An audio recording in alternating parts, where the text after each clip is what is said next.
पुणे महानगरपालिकेच्या सार्वत्रिक निवडणुकीत प्रभाग क्रमांक 29 मधील भाजपचे अधिकृत उमेदवार पुनीत श्रीकांत जोशी यांनी महान्यूजशी साधलेला हा संवाद। नमस्कार, मी पुनीत श्रीकांत जोशी, भारतीय जनता पार्टी पुणे शहराचा जनरल सेक्रेटरी आहे। आपल्या ह्या प्रभाग क्रमांक 29 मधनं पक्षाने मला उमेदवारी दिली आहे आणि गेले 10 दिवस झाले मी असेल, सुनीलजी पांडे असतील, मंजुश्रीताई खर्डेकर असतील, मितालीताई सावळेकर असतील, आम्ही चौघे जणांनी सगळ्यात महत्त्वाचं भारतीय जनता पार्टीचे सगळे प्रामाणिक, कष्टाळू आणि मेहनती कार्यकर्ते आम्ही घरन-घर फिरतोय, परिसरातल्या सोसायट्यांमध्ये जातोय, परिसरातल्या कॉलनीजमध्ये जातोय, ह्या परिसरात अनेक वस्त्या देखील आहेत, त्या वस्त्यांमध्ये देखील जातोय।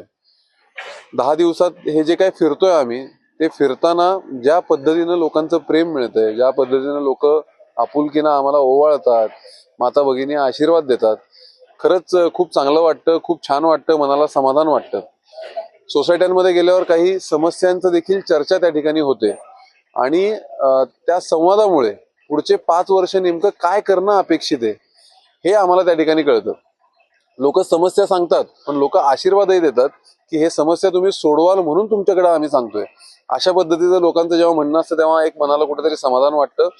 जवळपास आतापर्यंत 26 सोसायट्यांच्या मीटिंग्स आमच्याकडनं झाल्या, अनेक विषयांवर चर्चा झाली, अनेक विषयांवर कुठं सोल्युशन निघता येईल अशा विषयांची एक सकारात्मक चर्चा जेव्हा होते तेव्हा मला असं वाटतं की एक पुढचे 5 वर्ष नेमकं आपण ह्या भागात काय करायचंय याचं कुठेतरी एक प्लॅनिंग आत्तापासून सुरू होतं।